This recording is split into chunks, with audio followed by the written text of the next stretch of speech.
Hello viewers, welcome to Deeps Mathematics 23.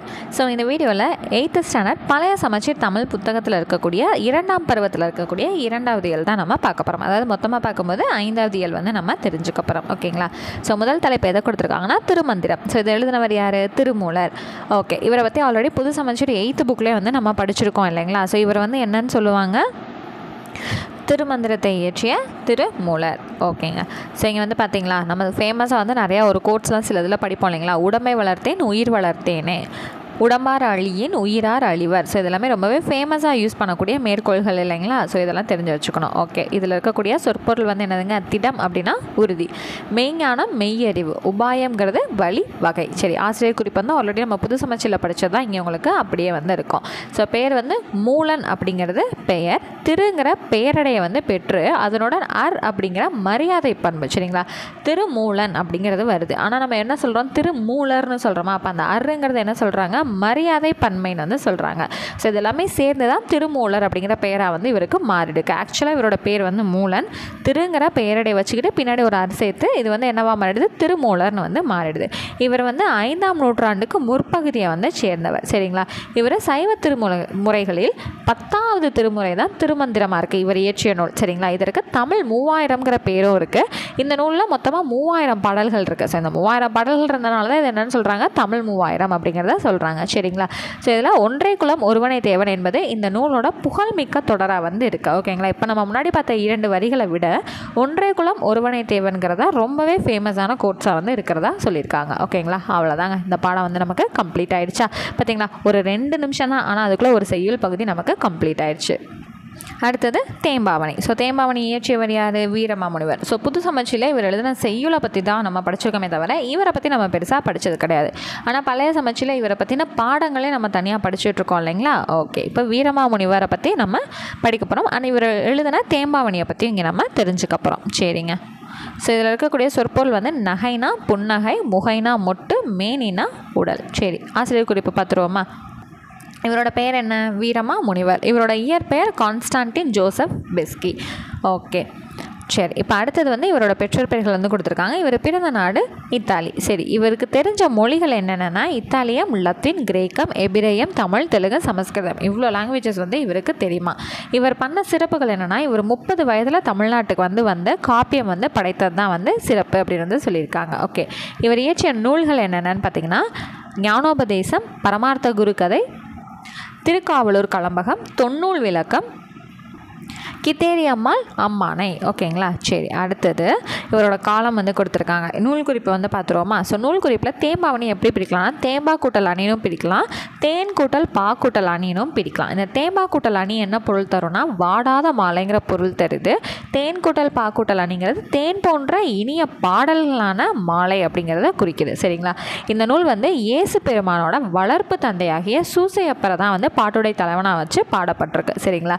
அப்போ இந்த நூல் வந்து கிறிஸ்தவ சமயத்தாரோட கலை களஞ்சியம்னு வந்து அழைக்கப்படுது. சரிங்களா?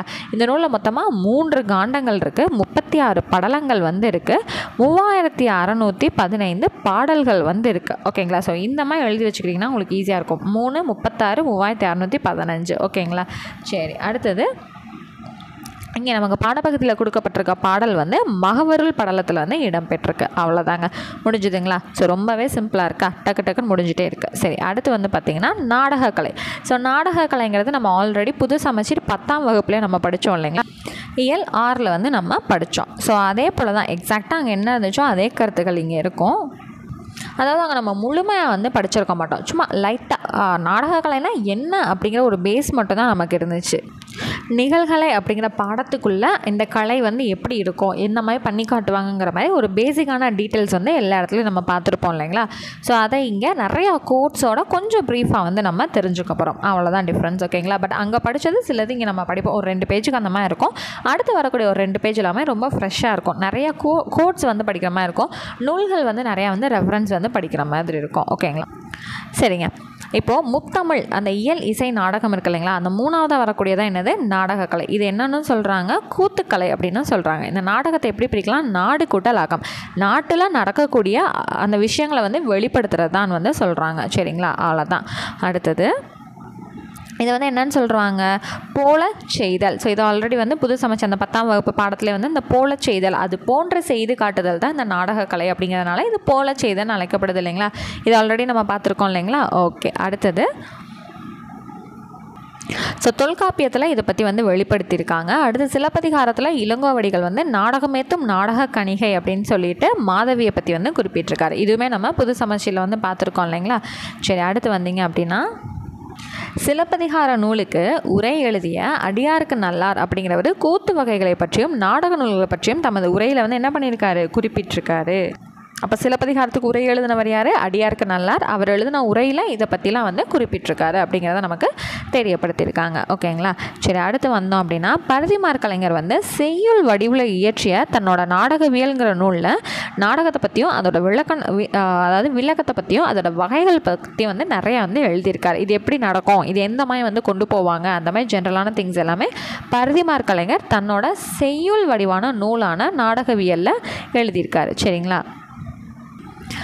அடுத்து இங்கே பாருங்களேன், சங்கரதாச சுவாமிகள். சரி, இவர் வந்து என்ன பண்ணியிருக்காரு இதுக்கு அப்படின்னா இல்லைங்க. ஸோ இவரை பற்றின கண்டென்ட் அடுத்த பக்கத்தில் வருங்க. ஸோ இங்கே வந்து வேறு ஒருத்தர் தான், சுவாமி விபுலானந்தார். இவர் எழுதின மதங்க சூளாமணியும் மறைமடிகள் எழுதின சாகுந்தலமும் எதை சொல்லுது, நாடகத்தை பற்றிய ஆராய்ச்சியை பற்றி சொல்லுது. ஸோ அந்த சாகுந்தலம்ங்கிறது வந்து ரொம்ப முக்கியமான ஒரு புத்தகம். சரிங்களா. சரி, அடுத்தது வந்து பம்மல் சம்பந்தனார் எழுதின நாடக தமிழ் அப்படிங்கிற நூலில் தொழிற்முறையை பற்றி வந்து குறிப்பிட்டிருக்காரு. அடுத்தது 7ஆம் நூற்றாண்டில் இருந்த மகேந்திரவர்ம பல்லவன் மத்த விலாசம்ங்கிற நூலை வந்து எழுதியிருக்காரு. அது என்ன நூல், நாடக நூலை எழுதியிருக்காரு. ஓகேங்களா. ஸோ அடுத்தது ஒவ்வொரு நூற்றாண்டுலேயும் இந்த நாடகங்கள் வந்து எந்த மாதிரி வந்து மாற்றம் அடைஞ்சு வந்திருக்குங்கிற மாதிரி விஷயங்கள் வந்து கொடுத்துருப்பாங்க. ஜஸ்ட் வந்து ரீட் அவுட் பண்ணி பாருங்கள். 19ஆம் நூற்றாண்டில் எப்படி இருந்துச்சு அப்படின்னா சமூக சீர்திருத்த விஷயங்கள் வந்து நாடகம் போடுற மாதிரி வந்து இருந்திருக்கு. இந்த சமுதாய சீர்திருத்தம் தொடர்பான நாடகங்கள் வந்து சிறப்பிடும் அப்படின்னு வந்து சொல்லியிருக்காங்க. அடுத்தது காசி விஸ்வநாதரோட டம்பச்சாரி விலாசம் குறிப்பிடத்தக்கதுன்னு சொல்லியிருக்காங்க. அடுத்து சுந்தரனார் எழுதினது என்னதுங்க, மனோன்மணியம்ங்கிற நூல். இது நமக்கு ஆல்ரெடி தெரியும் இல்லைங்களா. ஸோ இந்த கவிதை நாடக காப்பியம் வந்து கிபி 1891ஆம் ஆண்டில் வந்து என்ன பண்ணியிருக்காரு, இவர் வெளியிட்டிருக்காரு. அடுத்தது தமிழ்நாட்டில் கதரின் வெற்றி அப்படிங்கிற நாடகம் தான் முதலாக தேசிய சமுதாய நாடகமாக வந்து அரங்கேற்றம் வந்து பண்ணியிருக்காங்க. இதை தொடர்ந்து தான் தேசிய கொடி, தேசிய பக்தி அப்படிங்கிற மாதிரி விஷயங்கள் எல்லாமே நாடகமாக நடித்து காமிச்சிருக்காங்க. அப்போ தமிழ்நாட்டில்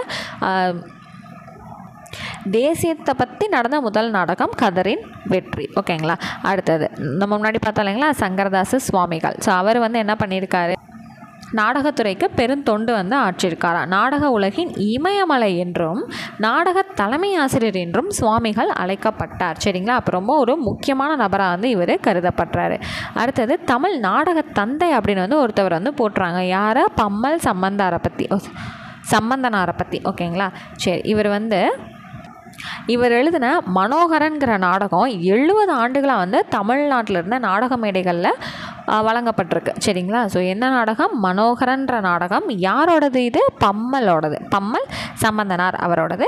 இவர் வந்து தமிழ் நாடக தந்தைன்னு வந்து நம்ம அழைக்கிறோம். ஓகேங்களா. ஸோ இப்போ லாஸ்ட்டாக நம்ம பார்த்த சங்கரதாச சுவாமிகளும் இப்போ நம்ம பார்த்த பம்மல் சம்பந்தனாரும் கொஞ்சம் முக்கியமானவங்க. ஓகேங்களா. அடுத்தது மதுரையில் 1942ஆம் ஆண்டில் என்ன பண்ணுறாங்க, ஔவையாரோட நாடகத்தை வந்து அரங்கேற்றாங்க. ஔவையாராக நடிக்கக்கூடிய அந்த ஔவையார் கதாபாத்திரமாக நடிக்கக்கூடிய வாய்ப்பு பெற்றவர் வந்து யாருன்னா தி.க. சண்முகனாருக்கு அது கிடச்சிருக்கு. ஸோ அப்போலேருந்து அவரை என்ன அழைக்கிறாங்க, ஔவை சண்முகனார்னு வந்து அழைக்கிறாங்க. சரிங்களா. ஸோ இதுவும் வந்து நமக்கு முக்கியமானது. அடுத்தது கவிமணி நாடகக்கலையை பற்றி என்ன சொல்லியிருக்காருன்னா, நாடக சாலையொத்த நற்கலா சாலை ஒன்று நீடுலகில் உண்டோ நிகழ்த்து அப்படிங்கிறது நாடக கலையை பற்றி யார் வந்து பாராட்டியிருக்கா, கவிமணி வந்து சொல்லியிருக்காரு. அவ்வளோதாங்க, இந்த பாடம் வந்து நமக்கு கம்ப்ளீட் ஆகிடுச்சு. ஸோ ஃபஸ்ட்டு டைம் வந்து படிக்கும்போது நிறைய விஷயம் இருந்த மாதிரி இருக்குது, எதை எப்படி ஞாபகம் வச்சுக்கிறதுன்னு தெரியலங்கிற மாதிரி தான் அந்த பாடம் வந்து இருக்கும். ஆனால் ஒன்ஸ் வந்து நீங்கள் வாசிட்டிங்க அப்படின்னா ரொம்பவே ஈஸியாக இருக்கும், ரீகால் பண்ணும்போது ஈஸியாக வந்து இருக்கும். ஸோ இந்த துணைப்பாடம் உங்கள் ஃப்ரீ டைமில் நீங்கள் ஜஸ்ட் வந்து ரீட் பண்ணிக்கோங்க. அடுத்து இலக்கண பகுதி ஆகுபெயர். ஸோ ஆகுபெயர் வந்து ஆல்ரெடி படிச்சிருக்கீங்க இல்லைங்களா. அதாவது தன்னோட அர்த்தத்துக்கு வராமல் அந்த பொருளுக்கு ஆகி வரக்கூடியதுனால இது என்னன்னு சொல்கிறாங்க, ஆகுபெயர்னு வந்து வெளிப்படுத்துகிறாங்க. ஒன்றன் இயற்பெயர் தன்னை குறிக்காமல் தன்னோட தொடர்புடைய வேறு பொருளுக்கு ஆகி வந்துள்ளது, இந்த மாதிரி வரக்கூடியதான் ஆகுபெயர். சரிங்க. ஸோ இது எல்லாமே நம்ம ஆல்ரெடி புது சமச்சீரில் படிச்சிருக்கோம் இல்லைங்களா. ஸோ முதலாகு பெயர் என்னன்னு சொல்லுவாங்க, பொருளாகு பெயர் அப்படின்னு சொல்லுவாங்க. அடுத்து நம்ம என்ன படிச்சிருக்கோம், இடத்தை வந்து பேஸ் பண்ணி வரனால அது இடவாகு பெயருங்கிறத படிச்சிருப்போம். அடுத்து வந்து சினை, ஒரு உறுப்பை வந்து குறித்து வரனால அது என்னன்னு சொல்லுவோம், சினையாகு பெயர். தலைக்கு ஒரு பழம் கொடு அப்படிங்கிற எக்ஸாம்பிள் வந்து படித்தோம் இல்லையா. அது வந்து தலை அப்படிங்கிறது அந்த உடலில் இருக்கக்கூடிய உறுப்பு மாதிரி வரதுங்கிறனால அது சினையாகு பெயர் அப்படிங்கிற நம்ம படிச்சிருக்கோம் இல்லைங்களா. சரி, வேறு என்ன நம்ம படிச்சிருக்கோம், பண்பாகு பெயர். ஸோ பண்பு அப்படிங்கிறது என்னங்க, ஒரு நிறத்தையோ சுவையையோ வடிவத்தையோ அந்த மாதிரி குறித்து வருது அப்படின்னா பண்பாகு பெயர். அதை வந்து குணவாகு பெயர்னு வந்து நம்ம சொல்லலாம் அப்படிங்கிறத படிச்சிருக்கோம். அடுத்தது தொழிலாகு பெயர், இதெல்லாம் படிச்சிருக்கோம் இல்லைங்களா. ஸோ இங்கேயுமே இந்த கிளாஸில் என்ன சொல்லியிருக்காங்கன்னா, முதலாகு பெயர், இடவாகு பெயர், காலவாகு பெயர், சினையாகு பெயர், குணவாகு பெயர், தொழிலாகு பெயர். இந்த 6 விஷயத்தை பற்றி தான் இங்கே கொடுத்துருக்காங்க. இது அப்படியே எக்ஸாக்டாக நம்ம ஆல்ரெடி புது சமச்சீரில் வந்து நம்ம படிச்சிருக்கோம் இல்லைங்களா. ஸோ அதுக்கான எக்ஸாம்பிள்ஸ் முதற்கொண்டு நம்ம அங்கே படிச்சிருக்கோம். ஸோ அதே தான் இங்கேயும் வந்து ரொம்ப ஷார்ட்டாக வந்து கொடுத்துருக்காங்க, அவ்வளோதான். ஓகேங்களா. ஸோ வேறு ஒன்றுமே வந்து இங்கே இல்லை. ஸோ அடுத்தது இங்கே ஒரு பொருள் மாதிரி வந்துருக்கோங்க. ஸோ பாசவலை அப்படிங்கிற ஒரு விஷயத்தை பிரிக்கிறாங்கன்னா, சவலை, சவலை பாடல்கள் முழுமை பெறாதவை அப்படிங்கிற ஒரு விஷயம் வந்து இங்கே கொடுத்துருக்காங்க. இதை வந்து ஜஸ்ட் வந்து தெரிஞ்சுக்கலாம். ஓகேங்களா. ஸோ அடுத்து அப்படியே நெக்ஸ்ட் பேஜ் வந்து பார்த்தீங்க அப்படின்னா வழுக்கள் வந்து கொடுத்துருப்பாங்க. அரசன் வந்ததுங்கிறது தப்பாக வந்திருக்கு இல்லையா. இதில் என்ன தப்பாக நடந்திருக்குன்னா, திணை வலு அப்படிங்கிறது தவறாக வந்து நடந்திருக்கு. ஓகேங்களா. அரசன் வந்தார் இல்லை வந்தான் அந்த மாதிரி வந்து இருக்கணும் இல்லையா. ஸோ இது வந்து என்னது, திணை வலு தவறாக வந்து அமைஞ்சது, திணையில் வந்து மிஸ்டேக் ஆகிருக்கு. கபிலன் பேசினால், இது வந்து பாலில் வந்து அதாவது பால் வலு, ஆண் பாலா பெண் பாலாங்கிற விஷயமே வந்து தவறாக வந்து அமைஞ்சிருக்கு. இங்கே வந்து பார்த்திங்கன்னா வந்ததுங்கிறது அக்ரிணையை குறிக்கக்கூடியது. நமக்கு அரசன்கிறது யார், உயர்திணை, அதனால் திணை வலு. இங்கே வந்து ஆண் பால் பெண் பால்னு சொல்லிட்டு பால் வகையில் தவறு நடந்திருக்கனால இங்கே பால் வலுன்னு வந்திருக்கு. குயில்கள் கூவியது அப்படின்ட்டு, குயில்கள்ங்கிறது நிறையா இருக்குது, அப்போ கூவினான்னு வந்திருக்கணும். அப்போ எண்களில் தவறு நடந்திருக்கு. ஸோ நிறையா குயில் இருக்குது, ஆனால் ஒரு குயில் மாதிரி கன்சிடர் பண்ணியிருக்கனால எண் வலு வந்து அமைஞ்சிருக்கு. கமலா சிறுதாய், ஸோ இது வந்து என்ன இருக்குது, இடத்துல வந்து தவறு வந்து நடந்திருக்கு. வளவன் நேற்று வந்திருக்கிறாங்கிறது காலத்தில் தவறு நடந்திருக்கு. ஆந்தை கத்தியதுங்கிறது மரபில் வந்து தவறு நடந்திருக்கு. அவ்வளோதான். ஓகேங்களா. சரி, இதில் வந்து ஜஸ்ட் வந்து ப்ராக்டிஸ் பண்ணி பாருங்கள். ஓகேங்களா. ஸோ நெக்ஸ்ட் பேஜில் வந்து பார்த்திங்க அப்படின்னா புறநானூறுலேருந்து ஒரு 2 வரிகள் வந்து கொடுத்துருக்காங்க.